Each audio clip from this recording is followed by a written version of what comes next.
Okay, so let's get started. Wild berries of Colorado and the Rockies. Most of our berries are actually edible. There aren't that many poisonous ones, but we'll go over some of those at the end. But just nonetheless, you still have to be 100% sure of what you're eating before you eat it. Especially, you don't want to feed wild foods to other people, especially children, if you haven't eaten it yourself many times.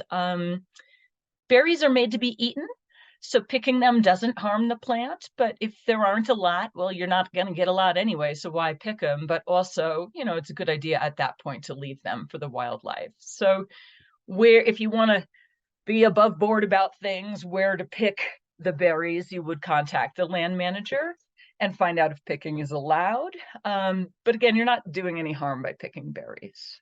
Okay, we've come to the third group of berries, and this is a very big group. I haven't included all of them. This is currants and gooseberries.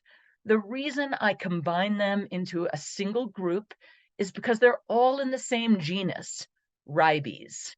And we have a lot of them in the Western US, and there are species in the prairie and the East as well.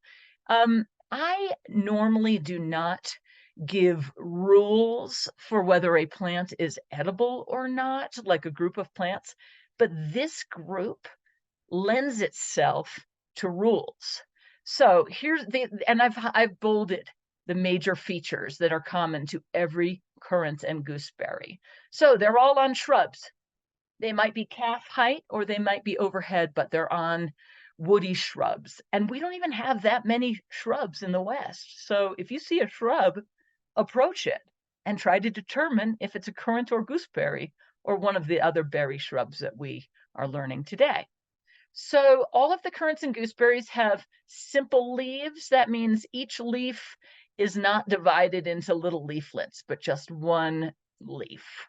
And they're all palmately lobed. That means these lobes all orient out from a single point, sort of the veins, from a single point, like the fingers on the palm of your hand. So they're palmately lobed, looking kind of like a maple leaf. They might be tiny, they might be, hand sized, but they all have these palmately lobed leaves.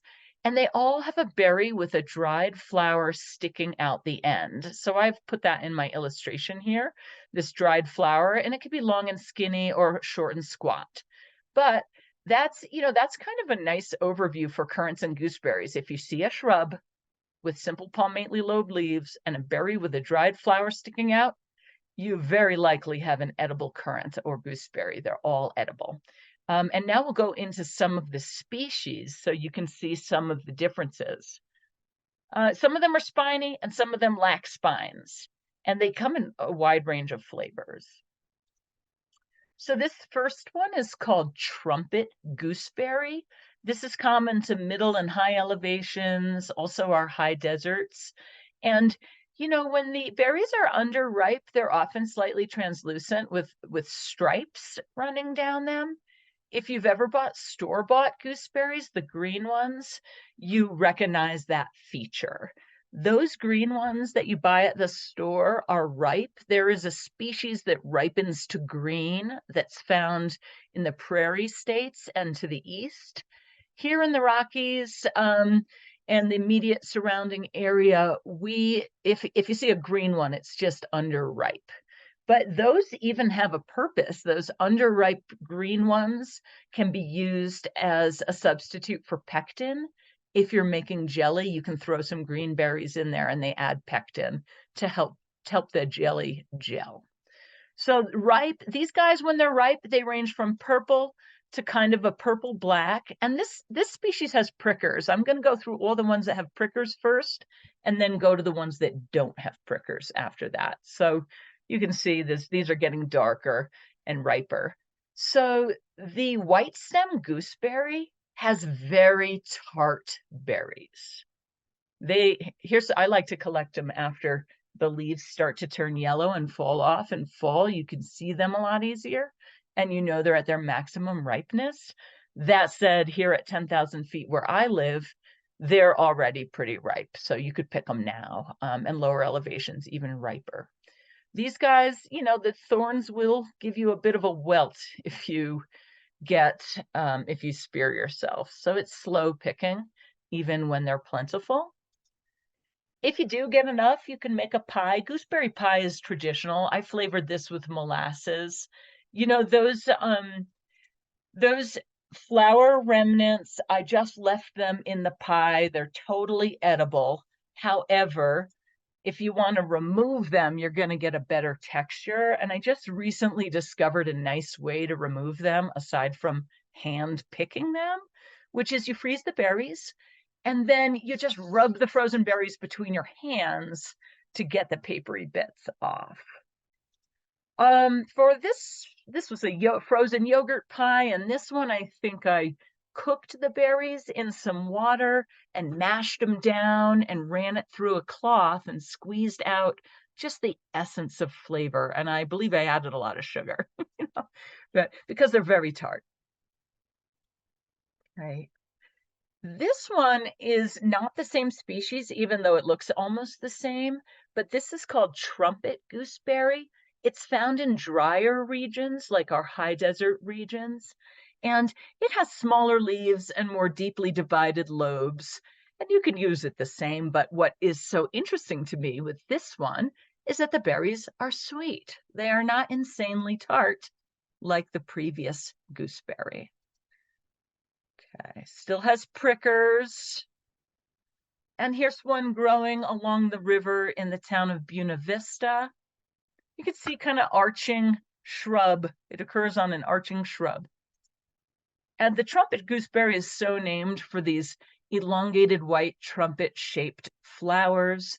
This picture is from the Great Sand Dunes in the San Luis Valley of Colorado. Okay, another prickly one. Some people say that gooseberries have prickers and currants don't. But actually, this is a currant that is spiny. And so there's actually a different botanical distinction, how you tell a gooseberry from a currant, that has to do with the little stalk that attaches to the berry. I don't think we have to worry about it. These guys, this is the prickly mountain currant, and it has, the prickers are not what you're looking at. You're looking at hairs on the berries, and these hairs are soft, so you can eat them with the hairs. They're just fine. It's a nice sweet berry. Moving further west, there is a species of gooseberry that has actual spines on the berries themselves. With that species, they're a little harder to eat out of hand. So you're probably better off cooking them and mashing them and extracting the juice. But this guy, fine. You can just eat it fresh off the bush, just like any of our local currants and gooseberries. So prickly mountain currant is prickly and found in the mountains, but I think that would be pretty obvious. Okay, here they are. They're glowing and glistening like gems on the branches. They're lovely. You often, if you're a mushroom hunter, a mountain mushroom hunter, you have probably seen these before. They like to hunker down at the base of spruce trees in particular. Okay, and again, you can see that the leaves, again, are palmately lobed, but they have a slightly different appearance. They're a little sticky. And the flowers on this guy are more bowl-shaped rather than elongated. Both shapes of flowers occur on our various species of ribes. Okay, we have gotten to the section of ribes that don't have prickers. And so you might enjoy picking them more for that reason, and you might be able to go faster. This is the wax currant. Wax currant is found from our middle elevation foothills, I would say foothills all the way up to high elevations. And the stuff on the berry is this waxy stuff on the leaves and the berries that make them very aromatic. It's an interesting berry because it doesn't taste super sweet nor tart. It's kind of mildly fruity, and almost a little bit piney. Some people go so far as to call these insipid. I think it's insulting, but some people don't like these. I don't like them for purposes that you would normally use berries, like jellies, but I really like them in salad. Okay. Sometimes you find them really fruiting in abundance. I mean, why wouldn't you pick them? And again, just to review, berry with papery bits sticking out the end on a shrub with palmately lobed leaves. On this one, the divisions on the lobes are not very deep. They're almost kidney-shaped leaves, but they're still palmate.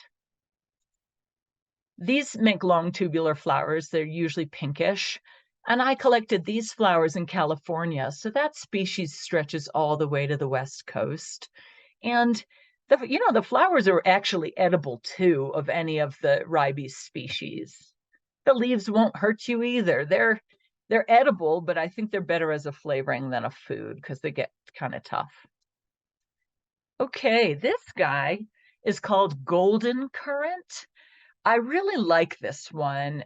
You can find this all the way from the prairie. So Denver dwellers, get to the bike paths, bike around, look for shrubs in the middle of the plains, and see if it's this plant. These guys have palmately lobed leaves like all the currants and gooseberries, but you'll notice they have three major divisions, 1, 2, 3, and the spaces in between are really wide. So that's a distinctive feature for golden currants. Golden currants grow in clusters, dangling clusters. So they're real easy to forage a bunch because they don't have prickers either. And what's really fascinating about this species is that the berries come in 3 different colors and 3 different flavors on different bushes, but the botanists still consider it to be one species. The orange ones that I just showed you are the sweetest. Red ones are pretty sweet, and the purple black ones are a little more musky, tart sweet. Totally different flavors. But what they have in common is that leaf shape I showed you. And here it is again, that leaf shape with the wide spaces. And they also make long yellow tubular flowers that usually have some degree of reddish, more or less reddish on them. And they have kind of a clove scent, which causes some people to call these clove currant. Here's some red ones. And here's some with blackish berries. So the clove currant or the golden currant grows from the prairie, and then it grows all the way up to like kind of the middle elevations naturally. But then here in the high country, people plant it as a landscaping plant. So you can also find it at pretty high elevations around towns and homesteads. This one, where you can see some of the berries are ripe and some are still ripening up, even as fall changed the leaf color. This one I photographed along the river trail in Breckenridge next to the Riverwalk Center. So that might be a fun area to explore if you live locally and you want to see what those berries look like. Okay, so for this one, I took, those dark berries, the dark golden currants. That I don't love those out of hand. They have kind of a strong musky flavor, but it did lend itself well. I did bring this fermentation all the way to wine, and it made a nice wine. And then for this is what I more commonly use them for. So I cook them down, I cook them a little bit of water, and press out the juice and squeeze it out. And then I have this concentrated berry juice. And in this case, I used it to flavor a kombucha, but you could also use it in seltzer. It's just a nice flavor to add to things. Okay, this is going to be the last currant I talk about in the presentation. This is called trailing black currant, and it is found in the mountains in wet areas that hold moisture, forests of north-facing slopes that tend to be moister.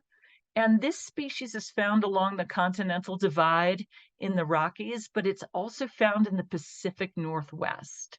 It's called trailing black currant because it trails over other vegetation or rock walls. And the best ones I've found, I've climbed down into small gorges and found them trailing down the rocks overhanging mountain streams. What I like about these, again, no prickers, and they are some of our fattest, biggest currants. So if you find a good patch, you can really get a bunch of them. And they taste closest to European black currants. So if you've ever had those, like in the drink Ribena, or you've been to Eastern Europe and tried black currant juice, these make a nice substitute. Let's see.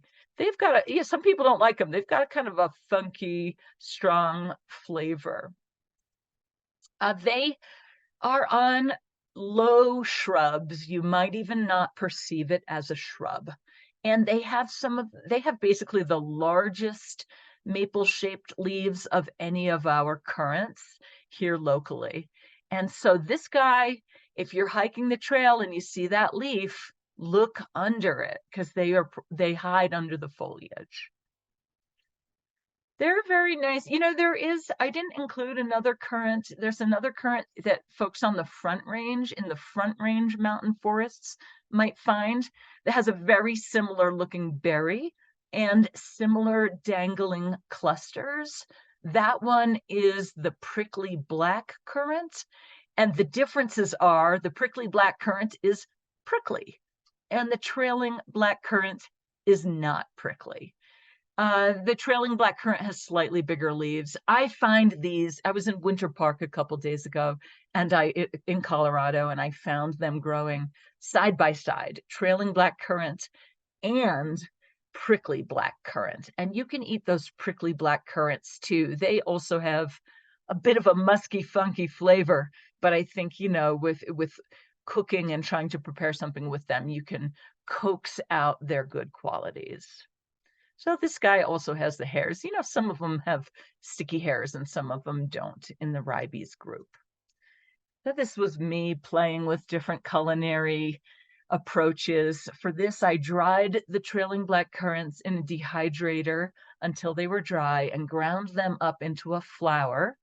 You may not know this, or maybe you do, but fruit flours are a thing, and you can add them to baked goods. So I did some black currant biscottis that came out quite nice. Hi, I'm Erica. Thanks so much for watching this presentation. This is an excerpt of a longer class about wild berries. So if you're interested in taking the whole class or checking out any of the other classes that I offer, please visit wildfoodgirl.com. Thanks so much. You can find me at wildfoodgirl.com, and you can see my social media if you want to engage there. I also have 2 different email lists. The master list, if you're on the master list, you would have received my occasional wild edible notebooks, which are 50-page color periodicals that I once produced. And if you're on my Colorado Foragers email list, then you have received alerts about when in-person Colorado classes are added. So if you haven't received some of these alerts and you want to join a list, this shows you which lists to join. I mean, honestly, if you go put your name in both lists, you won't get any repeat emails.